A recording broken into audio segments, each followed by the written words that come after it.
Very dear students and viewers, this is Dr. Zia Ahmed once again for online lecture for the benefit of my students as well as the viewers all over the world. Today's lecture is about one short story, Auspicious Occasion, written by Rohinton Mistry, and it appears in the book Tales from Firoz Shah Bagh and Other Stories. As you know, the story is of 12 pages length, and out of which 6 pages we shall be discussing today as part 1 of the story, and the remaining will be talked about in next video as part 2. Let's enter into that. First of all, we need to know about the characters. The characters in this short story are Mehru, Rustamji, Gunga, and named as Gajra and Tanu, Hirabhai, Nariman, and Dunjisha. These characters are very significant to know in the beginning. Mehru is the protagonist of the story. She is the woman, wife, and important character, and she represents almost all the values of Parsi culture.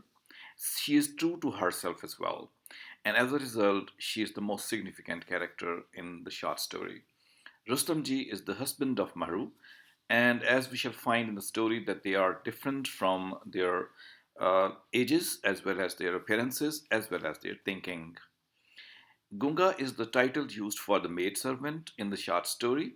We have mainly the description of Gajra, the young Gunga, and after that we shall be also having a description about Tanu, who was replaced by Gajra. Hirabai is the neighbor of Mehru, and she is a good friend of Mehru, and she plays a very popular, we can say, positive role. Nariman is the husband of Hirabai, who is not liked by Rustamji, and neither does Nariman like Rustamji, but still Mehru has good relations with her neighbors. Dunji Shah is the priest in the Parsi church, and he is the one who will be possibly receiving the bad treatment in the end of the story. This story, as we have seen in these characters, has different types and different situations of the characters. Not only these characters show themselves to be Parsi people, but also these characters show how were they living in their particular social circles. Let's see what are the important aspects of the story. We should read the story with respect to life at home of the Parsi home, life at Parsi church, and how do the Parsis live lives between these two extremes from home to church and from church to home.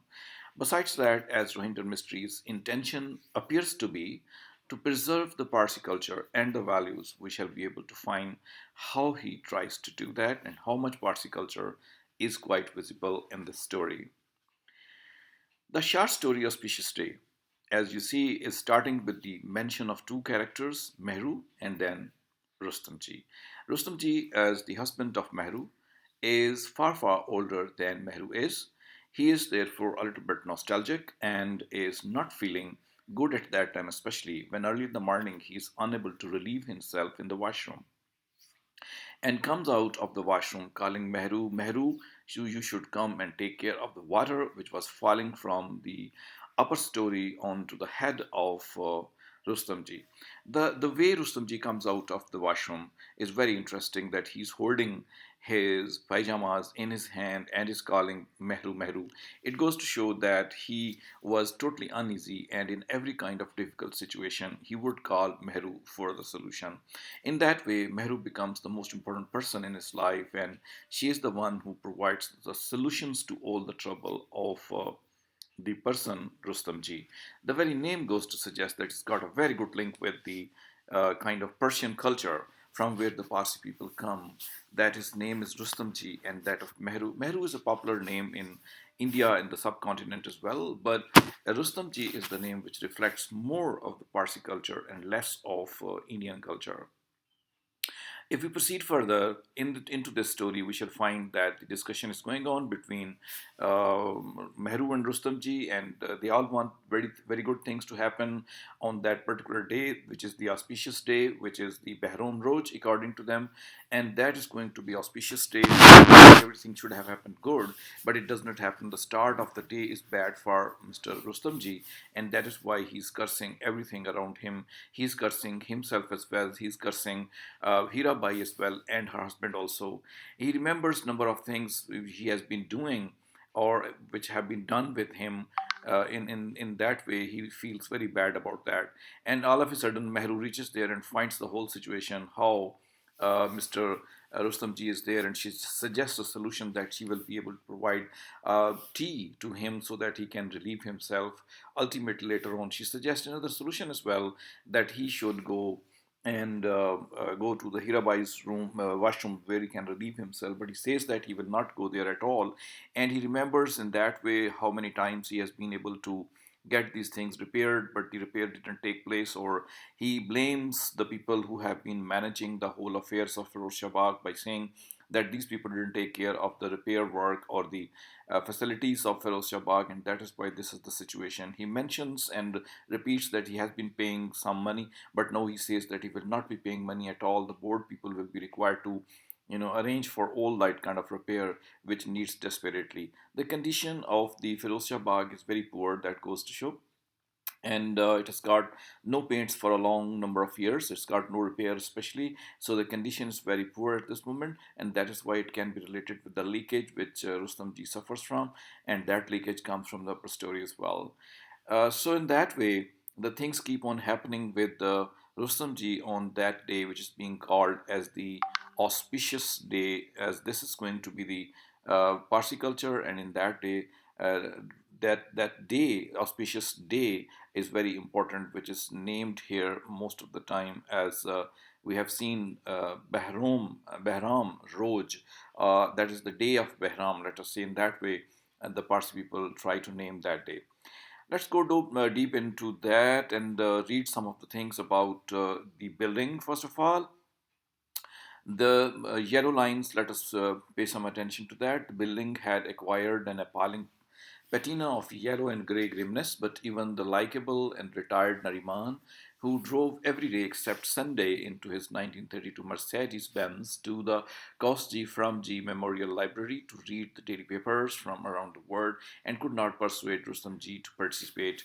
So, a little bit of light is being thrown on the character of Narimanji, that he is the one who would travel towards his library, favorite library, where he would be reading some good newspapers, and he was driving a Mercedes, and that goes to show that Nariman was not a common poor person, but quite a rich one, having a good business, and that is why he was able to travel by Mercedes, though it was very old one, but still he was able to do so. And the library is Kosti from G Memorial Library. That again goes to show the interest of Nariman, as a result, the interest of the Parsi people in reading of the books, and the way they would like to acquaint themselves with the daily affairs. That has been thrown light through this yellow line. And in that way, if we proceed further into the next page, another yellow line page is here, paragraph is here. Let's make a reading of this passage with me. You people also read that. Tea, thank God for tea, he thought, anticipating with pleasure the second cup Mehru had promised. He would drink it in copious draught, piping hot, one continuous flow from cup to saucer to mouth. It just might induce his offended bowels to move and salvage something of this ill-omened morning. Of course, there was the WC of Hirabai Hansotias that he would have to contend with. His bowels were recalcitrant in strange surroundings. It was a matter of waiting and seeing which would prevail, Mehru's laxative tea or Hirabai's spinster tightening lavatory. This paragraph is really very interesting, and the writer is trying to build the ground by introducing different characters. That here a tea has been given to Rustamji by his wife Mehru, and he's thinking by taking hot tea he would be able to relieve himself, but then he fears that the lavatory that he would be using in Hirabai's flat would not be that spacious, and it would be new as well. He won't be able to relieve himself, and that is why he thinks and compares whether Mehru's tea would prove good or Hirabai's lavatory would be tightening in that way. He is still hanging between the situation where he would get himself relieved of his bowels, and then he fears that he may not be able to relieve it as well. So that is the type of situation that is going on, and the tea drinking has also been told to us in a very funny way, that he would not take the tea from the cup, but rather he would flow it into the saucer and ultimately take the heavy sips from the saucer, heavy draughts from the saucer. He would take that. It is just like a very common way of shut up, taking tea that has been talked about by Rustamji in this short story. So as you can see that the way Rustamji appears, his character comes before us, what type of person he can be, having problematic bowels and having the special styles of thinking. That is all comes for us from the very beginning. And Mehru's treatment of his matters problem again goes to highlight itself that Mehru is the source of solution of number of issues that he's carrying with himself. Let's go down the drain and see what next paragraph says. For example, on this page 4, we have this paragraph. Let's have reading of this paragraph. Her morning had started early. She had got the children ready for the school and packed their lunch, cooked dunder, patayo, and soli boti for dinner, starched and ironed his white shirt, trousers and dugli, all washed the night before in her white house, petticoat and sari, and now those infernal people upstairs had made the WC leak. If Gajra, their Gunga, did not arrive soon, Mehru would also have to sweep and mop before she could decorate the entrance and with colored chalk designs hang up the tohron, waiting since the flower wala's 6 a.m. delivery, and spread the fragrance of Loban through the flat. It was considered unlucky to omit or change the prescribed sequence of these things. Now, this paragraph is more significant than the other one because some of the preparations that should be made on Behram Road has been talked about here, so it highlights Parsi culture. For example, what she was doing, what Mehru was doing, that she had washed the clothes before night, and now she presses all these clothes, prepares her children, and let them go to school. And after that, she wants to prepare himself, Rustamji, and herself as well. And this preparation is all relevant to Behram Roj. And alongside that, she also needs to hang the flowers also, and she also needs to prepare certain decorations on the entrance of the home with the help of the chalk. This she all wants to do, and in that way these preparations become the preparations of that auspicious day. And therefore Parsi culture evident here, because that is the way how the Parsi would like to celebrate, as the writer tells us that they would celebrate the Berhomji by decorating their home fronts with the chalk designs and by hanging tohron, I mean the kind of flowers they will hang, and they would like to spread some loban as well, and prepare and wear the washed and pressed clothes, freshly pressed clothes, especially the clothes which are relevant to the Parsi culture, as the mention of Dugli goes to suggest that, and eating the food at home as well. All these things combined together to show the preparation of Mehru for Behramji. That also goes to show that Mehru is waiting for her maid servant called Gajra, but her title is Gunga, used for maid servant here, and she's waiting for her also to come, otherwise she will have to neat and clean her home also. That goes to show how much she was concerned about the Parsi values and cultures. She becomes here therefore the symbol of Parsi values, that she wants to retain them at every cost, she wants to continue with them at every cost. So in that way a little bit of propagation of the Parsi people and culture has been made by the writer in this paragraph also. Let's go down to the next passage, and we shall find on page 5, Tanu was periodically threatened with pay cuts and the grimmer forms of retribution, but despite her good intentions and avowals and resolutions, there was never any improvement. Her demise were further handicapped by hands which shook and fumbled because of the old age and the long unhappiness of a life out of which her husband had fled. After bringing into two sons she single handedly had to raise, and who were now drunkards, lazy, good for nothing fellows, and the sorrows of her old age. Poor Tanu, Mehru would say, helpless to do anything. Very sad. Rustamji would agree, but would not do more. So that is the passage which gives us a type of diversion, that instead of continuing with the story of Rustamji and Mehru on Behram Road, we have been given a diversion to give us a reflection of the life of the poor people by referring first of all towards Tanu. Tanu was the maid servant who was replaced by later on by Gajra. She was also a Gunga for the house of Parsi people. Tanu's weaknesses have been pointed out. Her misery has been pointed out, and the bad fate that Tanu had to suffer, that has been also pointed out by saying that first of all she was unable to have a good eyesight, and as a result she was breaking the things all the time. And Rustamji was much angry on that and unhappy on that. But then Mehru would flatten him. Mehru would say that it's okay. She's very old. She's very weak, and she's suffering from a number of issues. For example, Her husband died, and he left two her husband not died, but rather he had fled, left her alone. And he left two people, two young sons, to be taken care of by this woman. She became a maid servant, and continuously she worked at the houses of the people in order to do every work possible to earn money for her sons. But the sons turned out to be very bad sons, because the one grew drunkard, the other one also grew drunkard. They were the lazy people doing everything. And this was Tanu, who was doing the things all the time in order to support her children also, and in order to support herself. So Mehru was all the kind with that maid servant. So in this way, a reflection of the life of the poor people outside Firozshabad that has been pointed out, and how they would like to live that has been pointed out, and also the misery which is available in most of the poor women's life in India, and especially in the Pak subcontinent, that is also pointed out.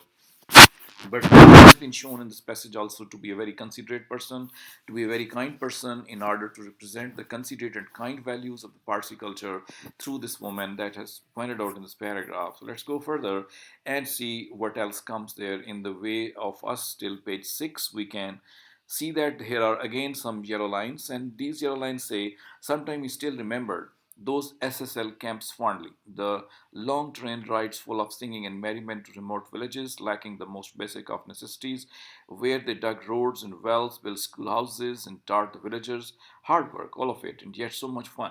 What a wonderful gang they had been. Like Dara the daredevil, the way he jumped in and out of the moving train, he called himself the Tom Mix of the locomotive, and Bajun, the banana champion, at one camp he had eaten 21 of them, not small alichi ones either, regular long green ones. Every one had been a real character. Rustamji is sitting and is going in retrospect and is remembering his life in the school time. He remembers his friends. Some of his friends have been mentioned here. For example, Dara is there, and then Bajun is there. These two people have been specially mentioned along with other school fellows. He says that he has been traveling with them on the buses sometime, on the train sometime. One of his friend was able to jump out of the train, moving train, and come back as well. And Bajun was the banana champion because he could eat so much bananas at a time. So in this way, a lot of more time is bought in order to give us a glimpse of the brought up of Rustamji. How did he bring himself up among the company of the school fellows, who were not only daring fellows but also funny fellows. So his life has been very good in the school also.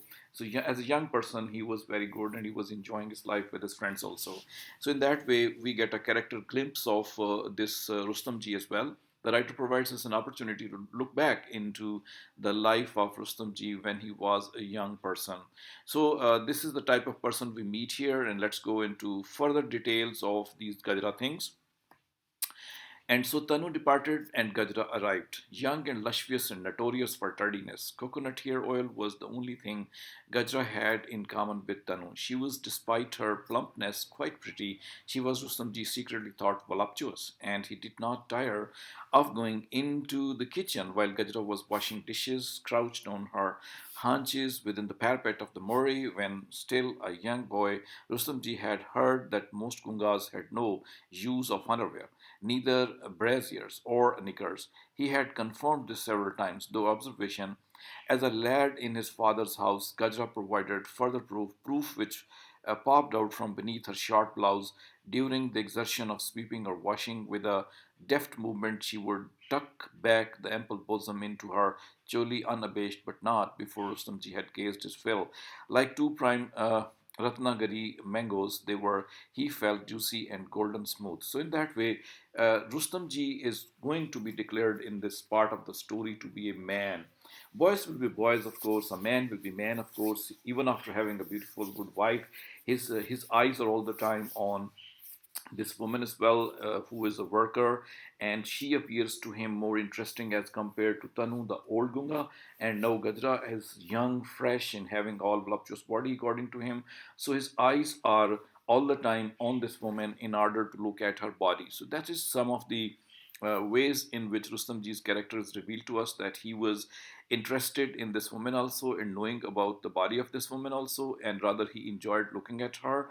That is the kind of situation in which Rustamji is found. So therefore, one can see that the writer is trying to convey the idea that men are men and they would like to show themselves that they are the people who would look at a woman, whatever the woman may be, in order to explore and discover what she is and how her body is going to be. So that's the kind of thing which has been talked to us in detail about Rustamji's character. So Rustamji is the type of person who's not in that way a very good person. That he is in a way showing his real self as a man. Now, in that way, we are able to conclude with the page 6 of the story. And here we read the last passage, for example, here. But even as Rustamji thought his impure thought and relished them all, Mehru returned the office, had promised to send the plumber right away. I told him, Bawa, you are a Parsi. Too, you know how very important Behram Roj is, and he said he understands. He will have the WC repaired today. The bloody swine understands how he knows it, and he will purposely delay to make you miserable. Go be frank with the whole world. Go be happy. And Mehru went to make his tea. So, in that way, the last passage that we shall be discussing now on this page returns us back to the same issue with which the story had started. The issue was like the lavatory thing, the dripping thing, the leaking thing, and again, once again, we are on that, and therefore we shall be stopping here so that we may be able to do the things in the part 2 of the story as well. Thank you for watching.